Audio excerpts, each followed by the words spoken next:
Let's get cracking!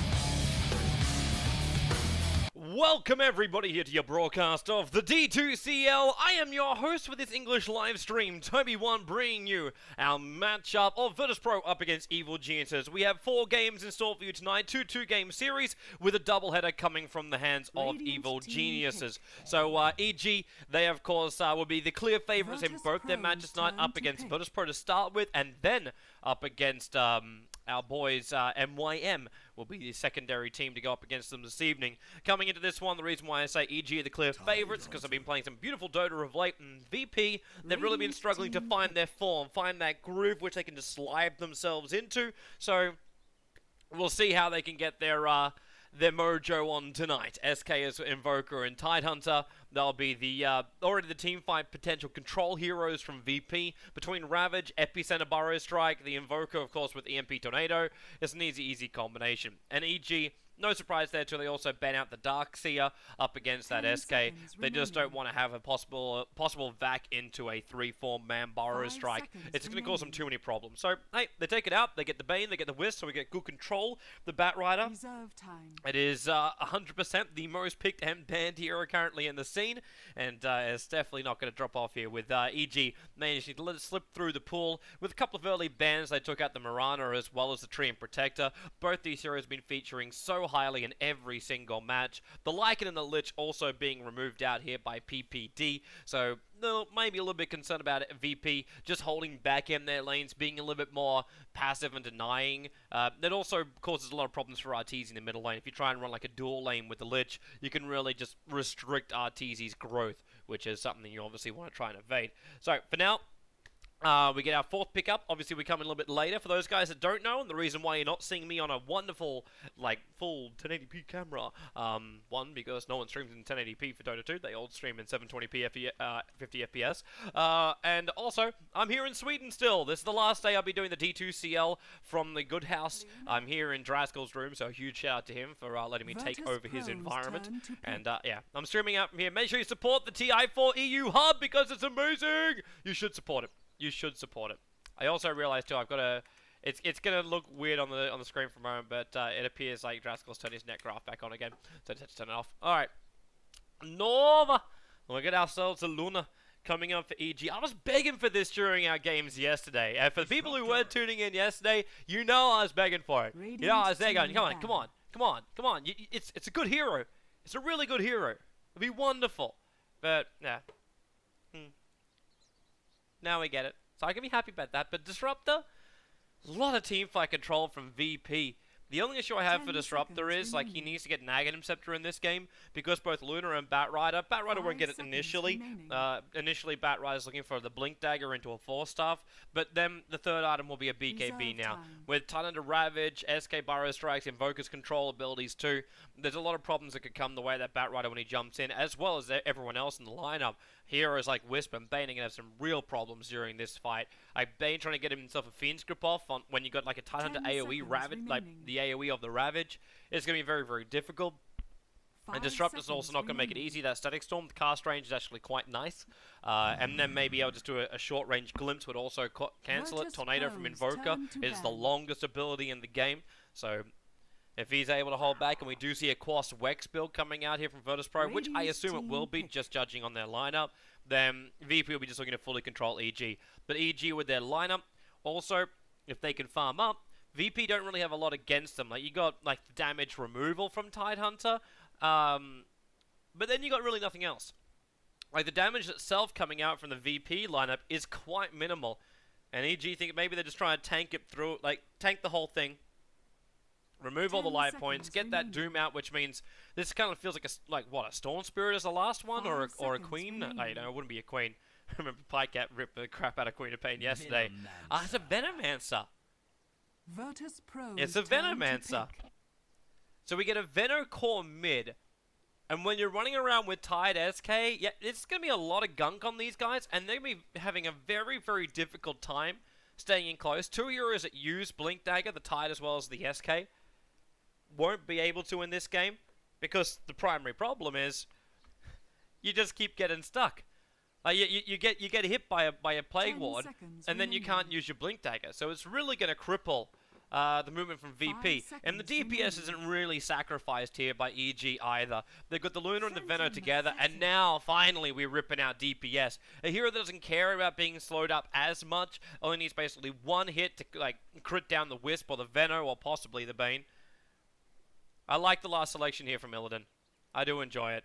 This is one of these selections where you can say, you know what, VP, a lot of damage removal, a lot of great teamfight control, and then just buy the space for PA to just tear him a new one. And Luna's BKB, like, you want to... It's even better on that front, because you're trying to go BKB-style heroes with, like, Luna and Batrider, knowing that you need to have some protection up against Titan SK, but you also need now life points to survive up against the PA.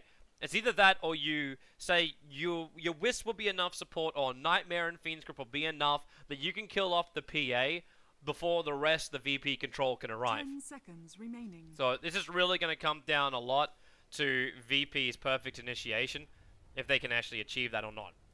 So, yeah. Let's get ourselves into our game. So we have VP Illidan, the hard farmer for virtus.pro, heading up top. We'll have God heading towards the middle lane as the Invoker. Jottam support SK, NS supporting as the Disruptor, and that leaves the off lane tagged up as the AA. It is Smile, it is Art. And then through EG, they're actually putting Arteezy over onto the Luna to work here with Zai, who will be the Wisp, and you see him already going with just 2 Tankos. He's shared off a little bit. What do we got? Over to PPD. We got 1 on PPD, which means there's 1 over here on Mason. So actually running a safe lane Venomancer. They're already trying to clean up these tree lines, so Universe is capable of doing some easy just stacks by himself, or even if it's Universe on the off lane, the Wisp can just attack one, attack the other, and then both pull out, and then both will stack. Meaning, you only need 1 hero in order to stack these camps. Ah, the failure. 30 seconds to battle. Bane's just like, why? Why? This doesn't work now, because you can't, like, see from here. You can't see both of the camps in the direction. You need to clean up this part of the tree line. So Zai needs something to tether to. It's slightly problematic. Either way, Fog of War will sound, which signals 10 seconds until the creep wave will spawn. And we get ourselves underway. Smile. Oh, they're switching their lanes. They're switching their lanes. VP is actually sending Illidan down to the bottom lane to battle up against the Venomancer. Now, this one I'm not a huge fan of, because all it's going to take is for the Wisp to rotate down. Now, Arteezy in the middle lane as a Luna is some pretty safe farm into a nice gank later, but like Invoker doesn't want to go, like if he goes Quas Wex in this mid lane, maybe with a Cold Snap he could catch out Arteezy. But in the early stages, both Zai, especially with the DD rune, as well as Arteezy, will be dishing out a lot of damage to God. If Zai can just get 1 or 2 hits into God up on that high ground, and there's already 1, drops him down by 100 life points with 1 hit. And that comes from just a support harassment. The beauty of DD and also the bonus damage. And Zai's already preparing. So they're looking to stack and do what EG do time and time again. There's no reason for them to show brand new strats up against VP. They're not feeling pressured in this matchup at all. So it's just a simple go through the motions. We make sure that Arteezy can flash farm somewhere around, like basically at all points of the game. But just make sure he wins his lane, and then all the other lanes don't get crippled as much. Like, you got Venomancer on the bottom lane. I like the way that Mason started this one up. It's a very uncharacteristic build for a Venomancer. But what you're capable of doing is putting a Plague Ward on the other side. So if you feel that someone's coming near you, you get the vision. Normally you don't do this, however, because it gives away too much money as from the Plague Wards. It's very easy to farm at level 1. Normally you don't want to be playing down wars until level 2, and really you don't want to be playing wars down until you hit level 3. But in this scenario, yeah, Venomancer will just have to deal with this bottom lane in his own manner. But he's got some help now. PPD will come in, so he'll be able to enfeeble up on Illidan. And this will remove out a lot of his damage. At the same time, Stifling Dagger will basically do the damage he's searching for. 60 damage for each Stifling Dagger, and he looks for the last hits. PPD already shows himself now with that denial. And we'll look for the Poison Sting, and she goes 1-1-1 across the board. So yeah, Enfeeble on Illidan. The Gale, it could go on NS, but it's off target here from Mason. And now Illidan sees if he can turn on this one. Plague Wars just focus Illidan a little bit. Now you see just how much damage those Plague Wars take at the first level, but also how little damage Illidan does with that Enfeeble, -30, with this normal 50 damage. So you hit 20. Your Stifling Dagger will do more than you do. PBD doesn't care about 20 damage. Once he has Brain Sap, he'll take a lot more from you. But there's rotation coming to bottom lane. The Gal connects. Zai's coming in with a haste rune, and now he's going to be glimpsed back out again. But the movement speed, it doesn't really matter. The damage was enough. Illidan was looking for the denial, realizing the Gale was on top of him. There was no, obviously, dot effect, but it still works the same way, where you have the potential to deny. But in this scenario, first blood goes the way of EG. Now I'm just going to quickly double check something over on my side. Okay, yeah, cool. I was wondering if I was having some sound issues, but it seems I'm fine. It seems I'm fine. I'm happy with this. Denied. Yeah, 1-0 right now for EG. How's this top lane looking? We haven't even looked over towards Universe at all, even though I just want to globally check what's going on. So Universe has Tranquil Boots up and running. He's 9 for 2. Not the greatest CS in the world, especially when he's 18 for 2. This is one of these very rare times. Whoops, sorry, should be looking at bottom lane. So Venomancer goes down, Invoker Sunstrike, so it is a Quas Exort Invoker. I wish him luck in the teamfight control later. But this is one of the very few times that we see Smile get a lot of farm on a hero. Like they're giving him the space up on the top lane. It's meant to be that safer lane. Oh, you cannot do that. If you try and... Okay, he doesn't have Brain Sap available. Now he does. Now he does. With the Brain Sap up, PPD locked in by the wall. And now Illidan will jump up. There's still Nightmare. He doesn't have enough mana for an Enfeeble and a Nightmare. That's why PPD's backing up here. And the Nightmare was taken off by NS. At the same time, I think NS realized how much damage that would dish out to him. It's a good thing there's no global abilities over on EG. But PPD really just trying to force the issue on this bottom. Not trying to make it so it's a safe lane for Illidan at all. But at the same time, like, Mason's going to come back to this bottom lane. He's level 4. He's put the 2 points up into the Poison Sting. This is a very unusual way of playing this Veno. Because normally we don't level up Poison Sting. I'm kind of understanding why he wants to do it, because he's looking for the harassment over towards Illidan. But at the same time, putting a second point up into Gale would have been just as effective. And with the creep waves, which he can push on this bottom lane, which PA cannot counter push against, I suppose he can drag it back with a Side Flame Dagger as his advantage, but you should be looking at more points up in Plague Wars then. Just interesting choices coming out from Mason as this Venomancer. I always prefer Trixie's build, the Veno, which is like full Gale as well as the Poison Sting. Because no matter what melee, if you have a melee hero on your lane, you zone them out straight away. Because they can't stand close. They take too much tick damage that they just have to back up or basically be running either a bottle or have 3 different rings of health on them so they can regenerate fast enough. NS has left the bottom lane, so he'll come up towards the top lane. They're searching for Universe. They realize he's getting closer towards that Blink Dagger, and more importantly, level 6. So Universe, one of the, I don't want to say most aggressive offlaners, but one of the most successful offlaners of late. Coming out from the EU as well as CISC. Now he's going to spot out NS. So Thunderstrike to start with the Firefly down, and it's taking a lot of damage from this, and he can keep firing this one. Maybe he can't. There's no one charge. The Sunstrike, the Ravage. I thought for a moment it was going to keep him out of range of that Sunstrike. But they do commit. The Ravage goes down for the first time. So for another 2 minutes, they can't really fight for this. They search for the 6-minute rune up on top, but it is not there. And bottom lane will now force out. So it's 2 points up in the Plague Wars now. With the 2 points up in the Poison Sting. This I can live with. This I can live with, Mason. And they'll try and force that bottom tower. Injection of money, which at this point is actually quite even for VP. 27 last hits across the board for all 3 cores. But then Batrider gets in front. Is he taking a stack? He's taking the stacks. Initially that was probably meant for the Luna, but they realized that they still need that Blink Dagger over on Universe. And the only way to do that is to give him that stack. So Mud Golems are left behind. If the timing was right and they didn't have the aggro taken the way they did. Where's that Sunstrike going? Middle lane. Okay. Range harassment on Arteezy with Sunstrike. It's the only way you can get close. Still level 4 Sunstrike, which is nice. Lucent Beam. Arteezy. He doesn't have his ulti up. That one creep needed to die for him to have his level 6. So the Eclipse is not there, and now level 6 has arrived. And then another Lucent Beam with the Wisp Spirit Balls. They really hit hard into that Invoker.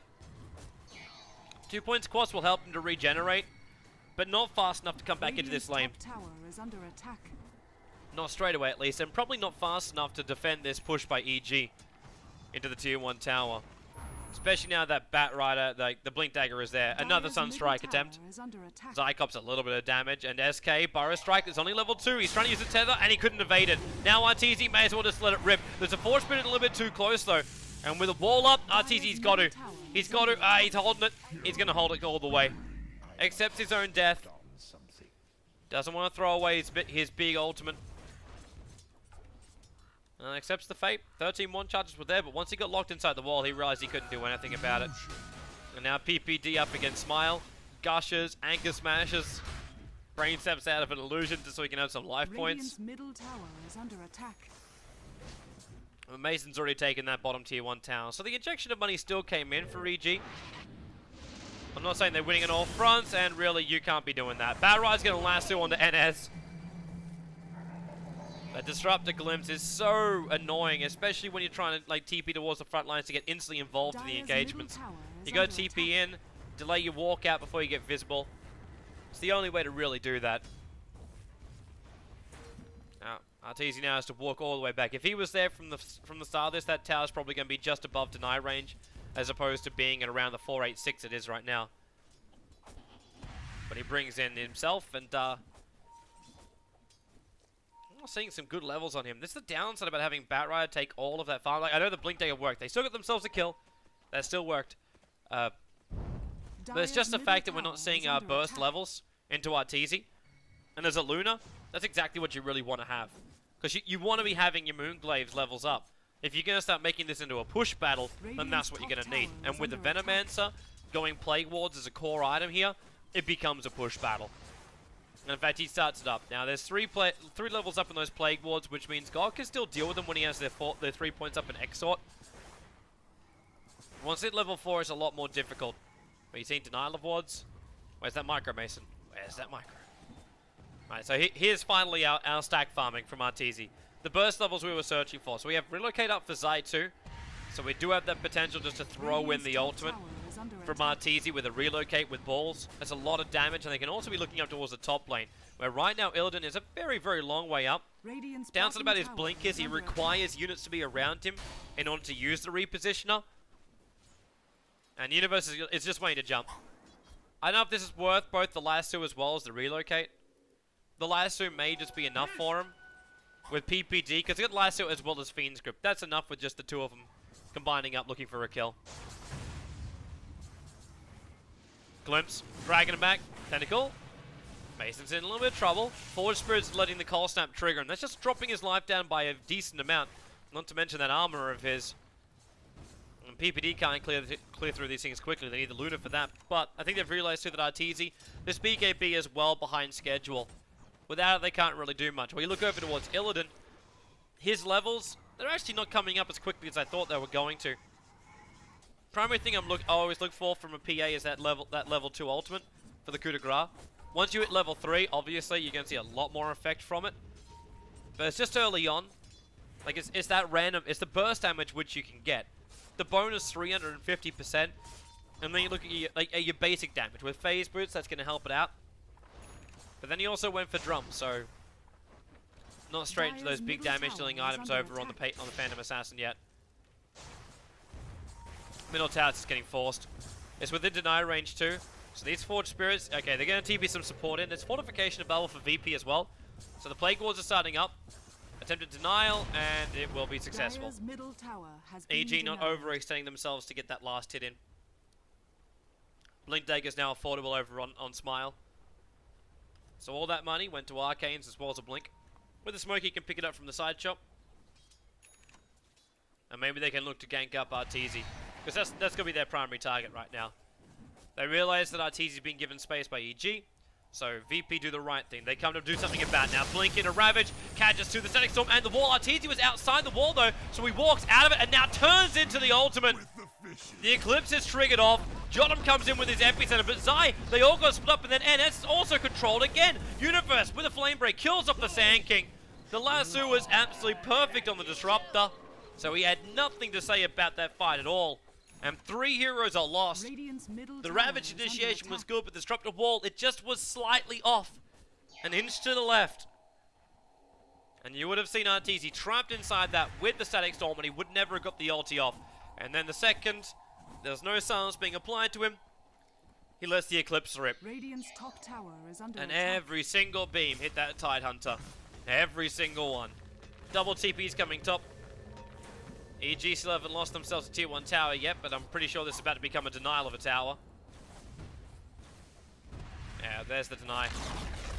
Radiant's top tower has been denied. Each team getting their fair share of denies. Dire's bottom tower Mason probably is wants to under leave a attack. Plague Ward behind him right now. Is a 3-man smoke gank chasing him down.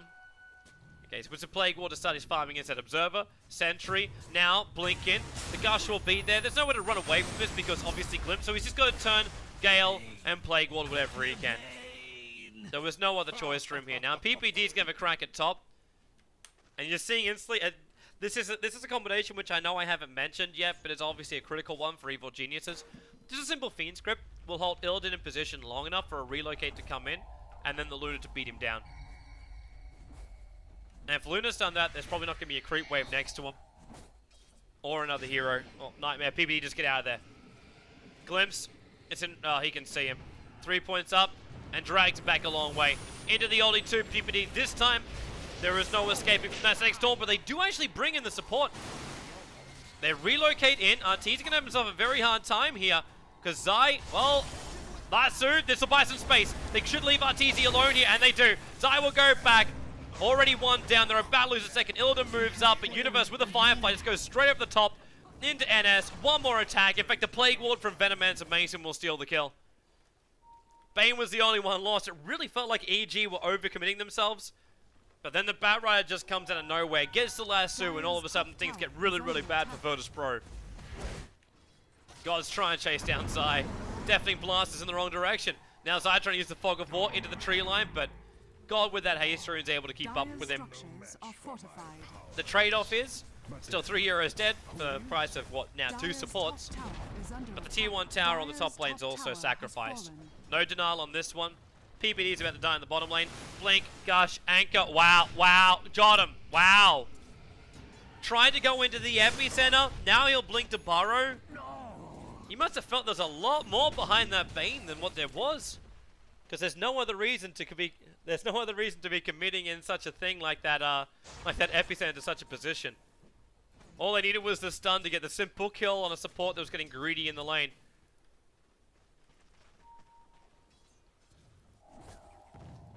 Now Zai and Arteezy. Oh, Arteezy's finished the BKB. Radiant's bottom tower This is next under fight's going to be attack. so difficult for VP. They have no control over Arteezy now. Absolutely nothing. Oh, Venomancer's finished up the mech, which again strengthens that fight of EG. How are we looking for the other items? I also should switch to this. Net worth. Time. But items-wise, Necro Book from God. Mana Burn in this game, I don't see it being anywhere near as effective. It's just going to be for some level of pushing power. And maybe hoping that Luna kills herself, but with the BKB up and running, the Necro Book has little to no effect. Now, we should probably focus on the bottom lane battle, which is about to ensue. There's Batrider already Fireflied up. He's looking for a target to lasso, and VP make the very wise decision. And back the up. While Illidan continues to farm up on top lane. You can see him now trying to get into a BKB of his own. His problem is, EG have 2 abilities that will go directly through BKB.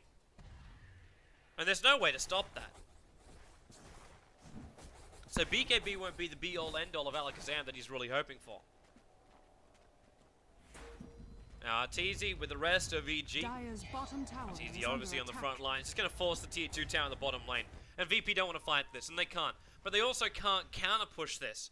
They come in for the tier 1 tower in mid. Fortifications available. They will lose their tier 2 tower on bottom lane. Radiant's middle tower And already is under 3 heroes. attack. EG are getting themselves ready to fight this one. They smoke up. They come back. Dire's bottom Blink tower Lasso is is up under and running attack. with the Firefly. So he's just going to Dire's jump in and bottom properly tower grab that has Invoker. fallen. Or possibly NS. Radiant's Either target, bottom he tower grabs the is under NS. attack. Relocates on the way in. Nightmare controls the Tidehunter. And in they come. Arteezy never got the BKB off. And then the Ravage to follow up Arteezy. His 10-second BKB is absolutely useless here in the fight. VP were able to chain their stuns perfectly. They go after Mason as well. Down into the river. Sunstrike will connect perfectly. And there goes your Venomancer. And Whisper's a long way from home. TPing out. Blink in from Illidan. Needs a crit. Oh!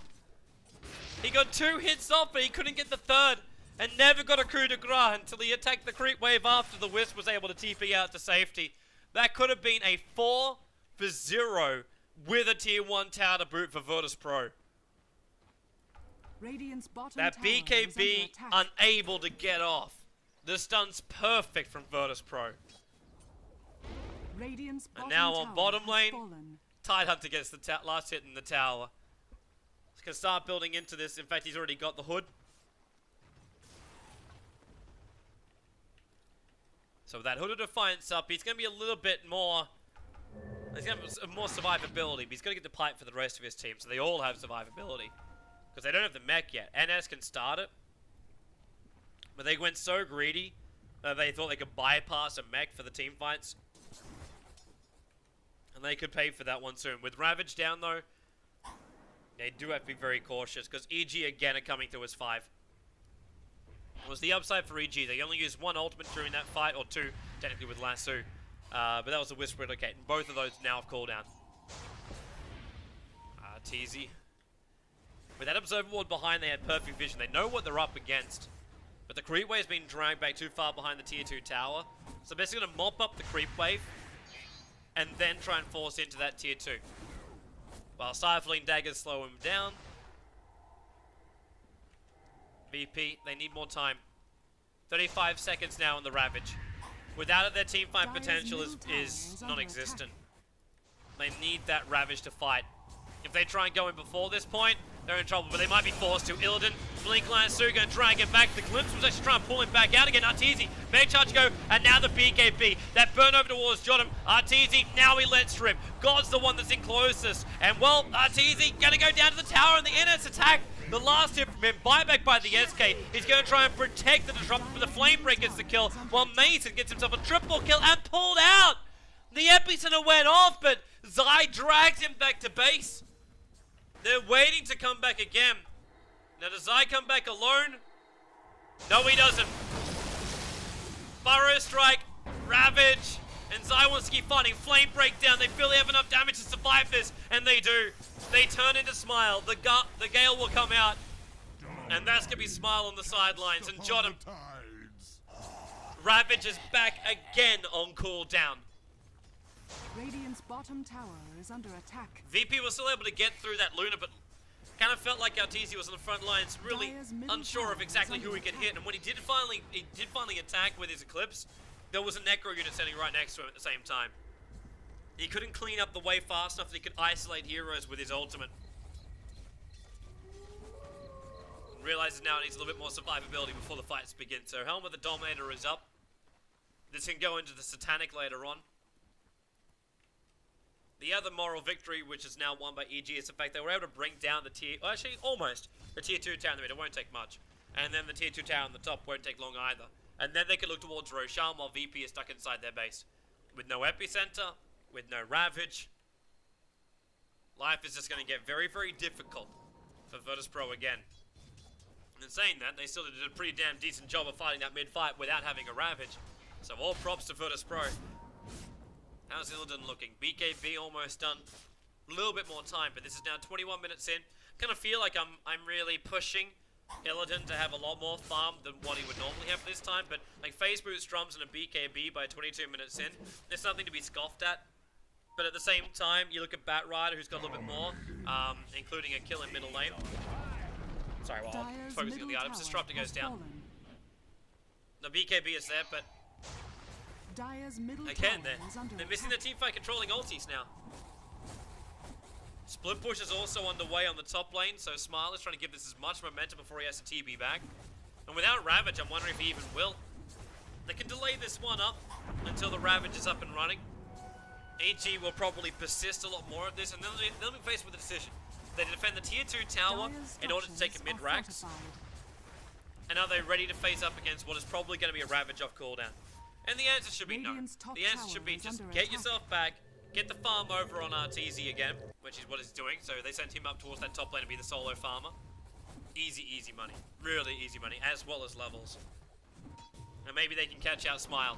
Universe found him, but he's got no lasso.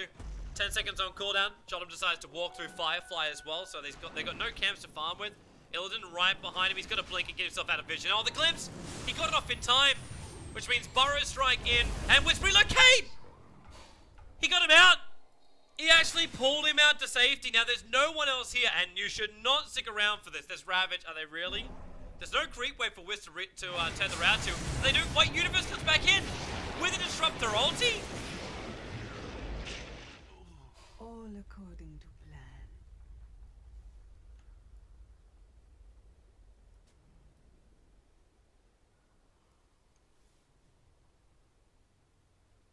Yeah.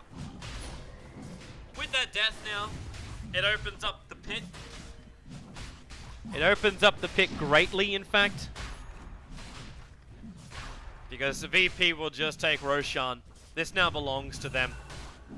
I also realized I might have had my mic a little bit further down. I apologize for that. Fallen to the dire. Unfortunately, I don't know my normal setup where I can keep checking all this kind of stuff. Because every time I do that thing happens when you lose your game sound. Every time I give that a shot. Alright, so Aegis Immortals over on VP. A big victory fight for them. With the Aegis, they pull back the experience advantage again their way. The team fight is still looking good. A lot of this game just comes down to timing when the attacks happen. And also when that BKB could come off from Arteezy. He's still only, for all the fights he's used it, one time.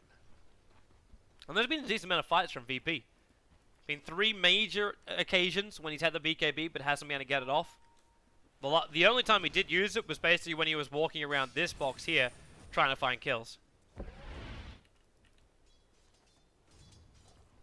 So we're now 24 minutes into the game. That farm on Arteezy is still kind of scary. But for 24 minutes, it's actually average. Illidan's thinking about moving up north. The Invoker is doing quite well too, building into a Scythe of Vice. So they'll have Disable to now go before the BKB can trigger. So VP's control is looking good. And their physical DPS, obviously, it's a little bit more random generated right now with Illidan. Especially now as he's building into a Vladimir's offering. So it appears like Illidan is going to need to go like Vlad's and then into something like the Basher and Abyssal Blade. Will be my choice of items in this game. It's just really good damage and control. And that's all VP's lineup is. Like control is what their lineup is all about. But the damage is the primary thing this PA is going to be about. Yeah, there's the Vladimir's offering coming out in the courier now with a couple of extra rewards. And EG, I'm wondering if they do even feel pressured in this scenario. Because they're still probably sitting there going, well, we got great abilities that go through Magic Immunity. So, BKBs in the later push of the game, not as major of a problem. If they have enough life points as well, they can normally tank up like the Tide Ravage and Epicenter. That's obviously in the later portion of the game. Not now. So with all of that, just... Yeah, okay. Also with like a second BKB coming up on the Wisp, it would be almost impossible. And I keep saying that as well. Like, I kind of feel like I'm a Doomsday Sayer when I'm looking towards VP's lineup. But VP also have they got a lot to prove to people. I know personally, like, for people that don't know, a lot of my broadcasts are rather emotional. But as far as VP goes, like, I love so many of these guys on this team. But at the same time, they've really been underperforming. Like, massively underperforming. There's no consistency whatsoever. Sometimes they could also just play the best game of their life, and the next time it's like they're playing with their toes. It just doesn't look right. This time around, though, they're a little bit more coordinated. Their draft, while it did feel like it had faults at the very, very start, is showing its strengths coming into this mid-game. Or even the end of the early game. But they've got to keep battling on.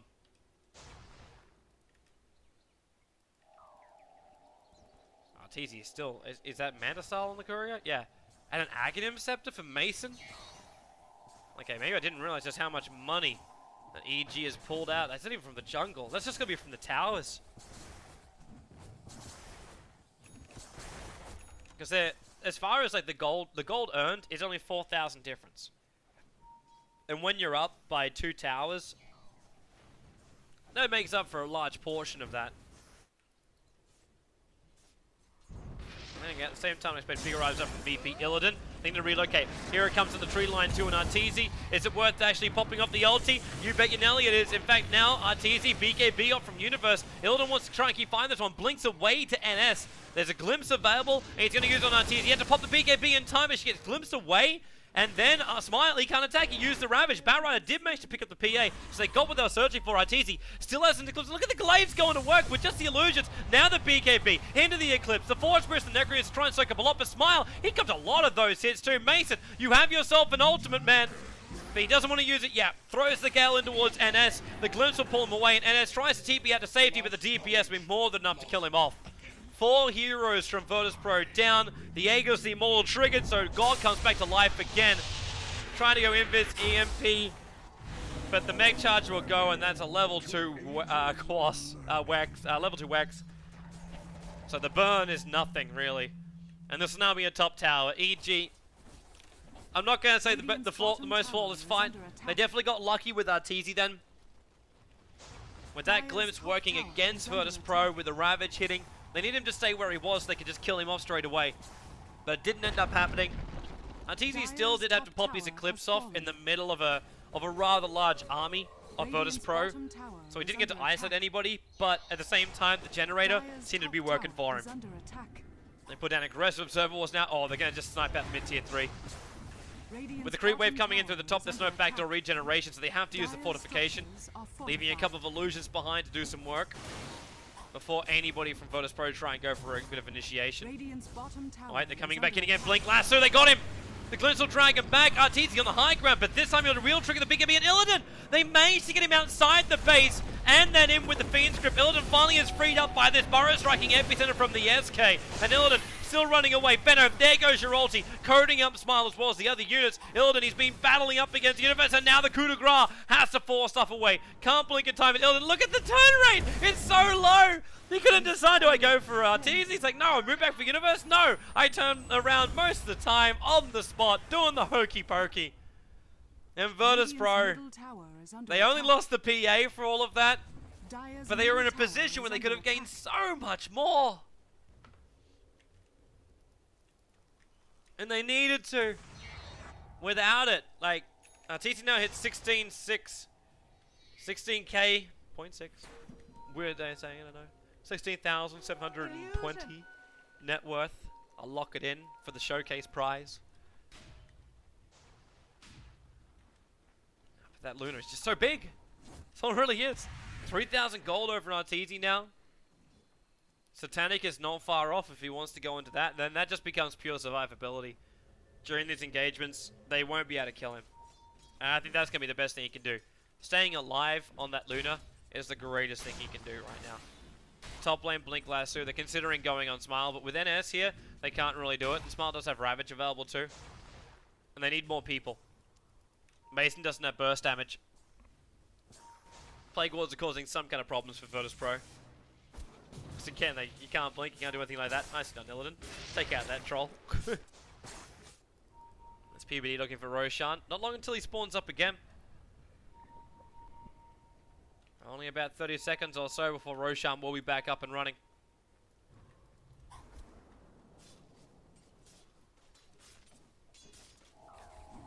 Arteezy just goes back to farming. He's going to go for Butterfly.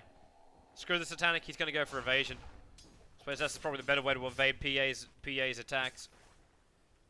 Jot him again. Blinks down, searching for an opening. Mason's doing a really good job with these Plague Wards. And Jot him. Okay, now that is one way you can get yourself an Observer Ward down when no one would look to deep ward. But then again, actually they have vision there. They can't see up the hill.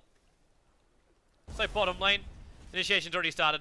Eldon being Fiend Script up. Universe with the lasso was able to hold him there at the start by looks. And now they go to NS. Sticky Napalm's really going to slow him down. Damage output. Allows EG to soak up 2 different heroes straight away. And they'll force mid now. Tier 3 tower is pretty damn low. There is no fortification. And then once that's down, they just move through the racks. PA basically needs a buyback. And she does have it. This could be a time for VP to try and, like, it's a buyback straight to a TP is what it's going to be. And then the Ravish should follow up, or else she wouldn't have the timing right. But the Necro units are up and running, so at least Arteezy will take the damage from this. But you see the glaives going to work. Dire's middle barracks God can't stay in this close. He's down a half-life without even coming in range of anyone. And Universe wants to jump him. Lose some beam. Flame breaking back up again. Arteezy triggers the PKP, and he's just going for the GG push. They don't need any more than the mid-racks. They say they can take this team fight. PA is coming back to life again in a moment. And Zai just making sure he's going to be okay. The buildings got mopped up. They beat inside the tier 4 towers. And the TP comes out from Milden, wants to go over onto Mason. And Mason, 4-star away. The Disruptor ulti will go down. Ravage as well. Venomancer, Mech Charge gets it off in time. The ulti as well, couldn't get it. Epicenter comes in from Jotum. Flamebreak just pushing him back a little bit further, so he couldn't get in close enough. While Smile, he goes down to Arteezy, letting the Eclipse go wild. Nilden does have himself a double kill, but the Universe right on top of Jotum. The Glimpse trying to drag away. Jotum will die a little bit further down, but actually the Glimpse working for Arteezy because it brings him in range of Illidan, and Jotum will call the GG out here. Brainsap finishes off the PA, and game number 1, it will belong to the Evil Geniuses, Radiant victory. which means we'll have ourselves a short break, Dire's middle and we'll be coming back here to see our VP go in game number 2. EG looking very, very, I'm not actually going to say perfect today. It's very, very solid in their play. There was that questionable relocate back in again, but apart from that, you wouldn't pick on anything else that they did today. VP had themselves a couple of fun moments, but at the same time, they drafted a lot better than I think I was expecting. I don't know if a lot of the viewers out there also were expecting it to do as well as it did. But either way, 33 minutes, 17 seconds in, we're having ourselves a break, and I'll see you guys back here shortly.